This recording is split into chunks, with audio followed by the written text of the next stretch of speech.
রুমাদির তরফ থেকে যে শোভাযাত্রা বেরোচ্ছে, এটা তো প্রতি বছরই যবে থেকে রুমাদি এসছে, আজকে 2-3 বছর তবে থেকে রুমাদি করছে এই প্রোগ্রামটা আমাদের 28 নম্বর ওয়ার্ডে। বিগত কয়েক বছর ধরে চলছে এবং বর্ণাঢ্য সভা করে। আমার মনে হয় না যে 28 নম্বরে এত ভালো প্রোগ্রাম হয়। সবাইকে নিয়ে যে প্রোগ্রামটা চলে, উনি করে সবাইকে নিয়ে এই প্রোগ্রামটা চলে। এবং আমাদের এই বসন্ত উৎসবকে কেন্দ্র করে ঋতুরাজ বসন্তরাজই আমরা বলে থাকি এই বসন্তের।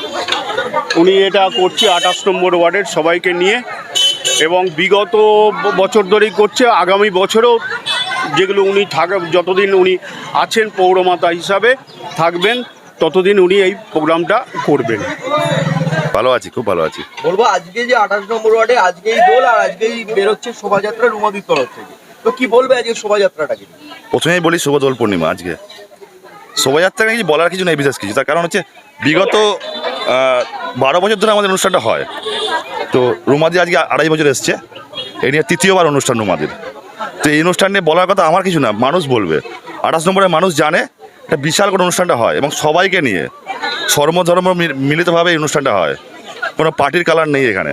পার্টি তো আমরা তৃণমূল, তৃণমূল ছাড়াও বহু মানুষ এই অনুষ্ঠানে আসে যারা রুমাদির সঙ্গে পায়ে পা মেলায়।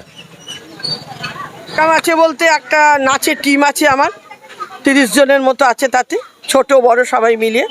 এবং আছে এই ওয়ার্ডের সমস্ত তৃণমূল মহিলা কর্মীবৃন্দরা আছেন আমার সঙ্গে, এবং কর্মীবৃন্দরা ছাড়াও ওয়ার্ডের সমস্ত বয়স্ক মানুষরাও আমার সঙ্গে থাকেন এবং সবাই আমার সঙ্গে আজকে পথে পায়ে পা মিলিয়ে আমার সঙ্গে কিন্তু এই মানে এই র্যালিতে হাঁটেন। কি বলবে সাধারণ মানুষের?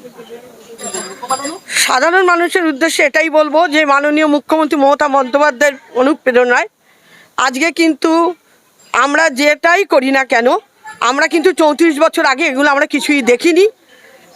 সুতরাং আজকে কিন্তু যতটুকু আমরা শিখেছি, আমরা কিন্তু মাননীয় মুখ্যমন্ত্রী মমতা বন্দ্যোপাধ্যায়ের শিক্ষাতেই আমরা কিন্তু সবটা শিখেছি এবং সেটার মানুষের পাশে থাকা, মানুষের সহযোগিতার হাত বাড়িয়ে দেওয়া, সুখে দুঃখে মানুষের পাশে এগিয়ে যাওয়া। এবং যে কোনো প্রোগ্রাম বলো, সে রক্তদান শিবিরই বলো বা দোল উৎসবই বলো, চক্ষু পরীক্ষাই বলো, স্বাস্থ্য শিবিরই বলো, যে কোনো প্রোগ্রামই আমরা মাননীয় মুখ্যমন্ত্রীর অনুপ্রেরণাতেই আমরা শিখেছি এবং তার আশীর্বাদেই যেন আমরা এগিয়ে যেতে পারি ভবিষ্যতে। আমরা প্রত্যেক বছর না, এবছরে আমরা দোল উৎসব করছি। আমাদের কাউন্সিলর আমাদের সবসময় পাশে থাকেন। ওনার মতন দ্বিতীয় জন্য আমি আর কোনো কাউন্সিলর না পাই। উনি আমাদের সবসময় সহযোগিতা করে আমাদের দোল উৎসব যেন খুব সুন্দরভাবে গড়ে ওঠে। আপনারা কি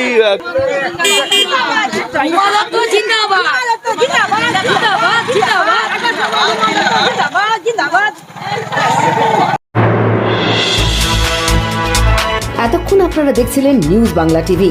সঙ্গে থাকুন, দেখতে থাকুন নিউজ বাংলা টিভি।